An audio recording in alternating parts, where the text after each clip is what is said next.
Now, Australia's bushfires have burnt through 8 billion hectares of land since September. Remarkably, smoke can now be seen 12,000 kilometres away in Argentina and also in Chile. Have a look at this image from Santiago, which has come in the last few hours, with smoke seen across the city. Also, the World Wildlife Foundation is saying up to 1 billion animals may have been killed directly or indirectly by the fires. We also know almost 2,000 homes have been destroyed and at least 24 people have died. Among them are 3 volunteer firefighters. Here's an image from the funeral of Andrew O'Dwyer, who was killed in December, and this is his little daughter being given her father's helmet and service medal at the ceremony. And thousands of firefighters are involved in trying to contain this vast crisis. And while milder weather is helping their efforts at the moment, unfortunately more hot, dry conditions will return soon.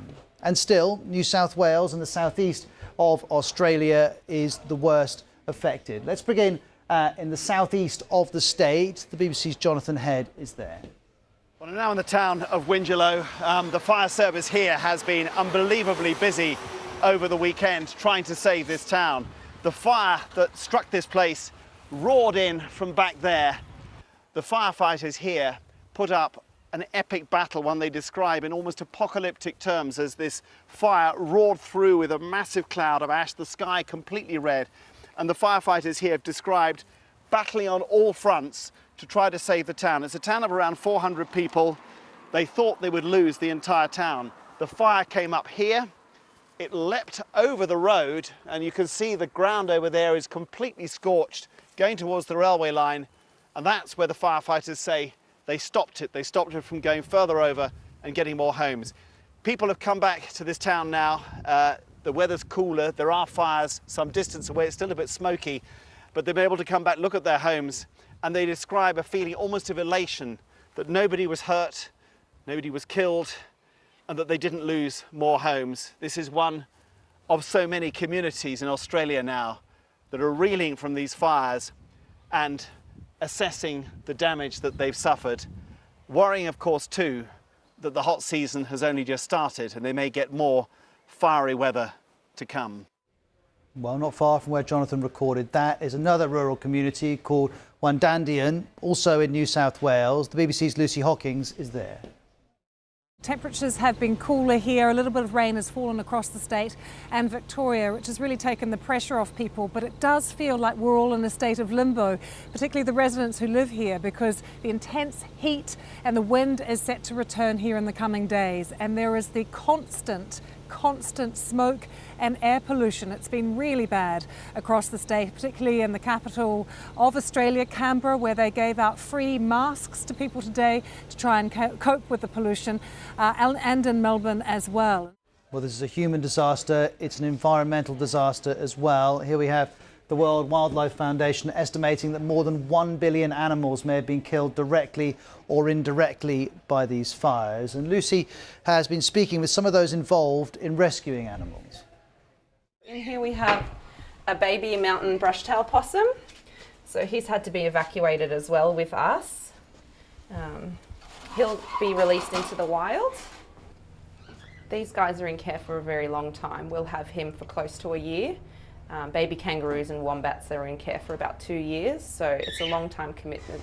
It's going to take decades and decades for the bush to regenerate properly. You know, the impacts of fire, beyond just what we see with the green tree leaves and all that sort of stuff. There's impacts to the soil, there's impacts to the insects and all that sort of stuff. You just, year after year, see less and less frogs. You see less and less, you know, of those little species that can't handle big changes. So yeah, it's, you know, it's really scary. Unfortunately, this crisis isn't going anywhere in the near future. Here's the latest assessment from the Bushfire Recovery Agency. We have unaccounted for people across Australia. We have over 1,800 homes have been destroyed, and that's before we even begin to count the cost of outhouses, of sheds, of public places, of schools.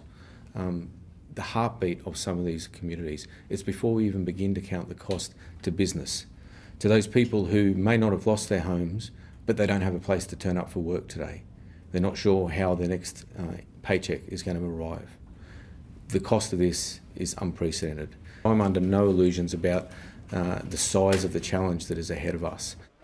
Now, many different images have been used to show the scale of these fires, but we need to be careful about what we think we're looking at. You may have seen this image. It's been very, very widely shared, with a lot of people claiming it's a satellite image. It's definitely not. It's a visualization that's based on NASA data from across the last month. So where you see different parts of the country glowing, that represents any area that's been affected by fires since December. So it's a stark image, but it's definitely not a moment in time. In fact, the artist who created this has called it a prettier looking graph, which is quite different. It's also worth saying that these are not the deadliest fires in Australia's history, despite them being unprecedented in many ways. If you go back to 2009, 173 people died in the state of Victoria, and that fire was brought under control within weeks. These fires are already several months old, and as we've been saying, they're likely to continue for several months more. Bear in mind the fire season has only just begun. Now, as we've discussed many times on Outside Source, these fires have become intensely political. Prime Minister Scott Morrison is accused by critics of not doing enough about the crisis or about climate change. There's political heat going elsewhere too.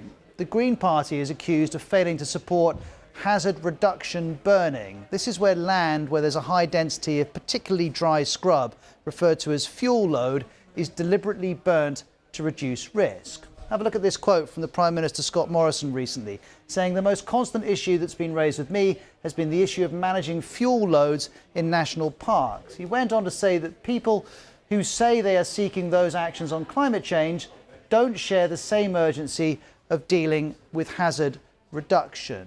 And we've heard these criticisms repeatedly. Here's one example from YouTube of these points being made, particularly in the direction of the Green Party. Just to show what actually is the cause of all these big fires. Not climate change, just bad management from way up above in politicians, therefore the Greens. But here we have the Greens website. The party says it supports hazard reduction burning where appropriate. And it goes on to say, and this is the quote from Scott Morrison, but it goes on to say, attempts by right-wing pundits and politicians to place the blame on the Greens represent the worst kind of dishonest politics. And if you want an assessment of whether the Greens are getting in the way on this issue, here's the fire chief in the state of Victoria. The reality is we've had fire down the landscape here that has had burns go right through it, and it hasn't slowed it up at all.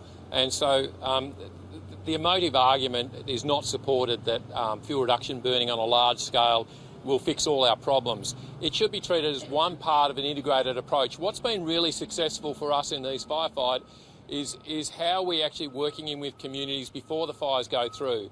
Part of that will be fuel reduction burning, but we can put ploughs through. We can prepare communities before the fire goes through, which is actually giving us a lot more success than broad-scale burning. So yes, burning is important, but some of the hysteria that this will be the problem that solves, or the solution to all our problems, is really just quite an emotional load of rubbish, to be honest.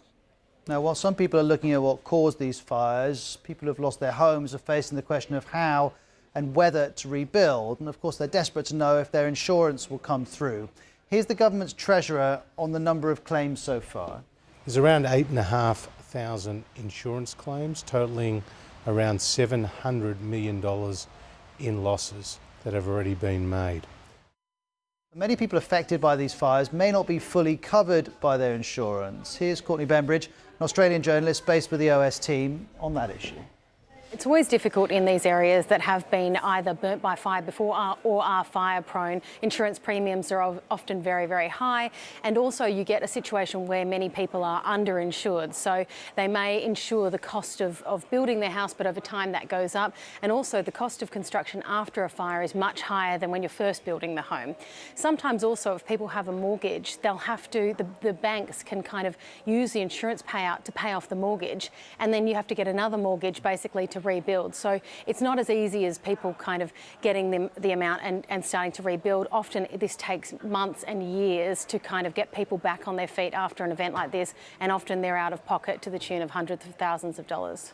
So that perhaps is one of the reasons we're seeing lots of calls for donations to help Australians. But some viewers might be thinking, well, Australia is a relatively wealthy country. Why does it need donations from overseas to help take on this crisis? Is it just about insurance? No, so a lot of it is about caring for these people who are displaced now. Some people haven't lost their homes yet, but they're waiting to see what happens with the fire, or their homes are in the path of the fire. So they've been taken to evacuation centres, they need to be fed, they need water, they need food. All of that is run by volunteer organisations, not to mention the fact that these fires are actually being fought by mostly volunteers. Those people need to be fed, they need to have water, and they need resources. So all of that is funded by volunteer organisations, the Red Cross. Then you've also got wildlife. An unprecedented number of animals have been affected by this, and so all of those organisations are going in and rescuing animals. Some of those take years to rehabilitate because of the state of their burns, and so that takes a very long time to kind of get them back in their feet. The first port of call obviously is just fighting this fire, and because that is a volunteer organisation, they'll be focusing on that, but there are a wide range of causes as this thing stretches out for months and years that will still need ongoing support, and that's where the dollars are going.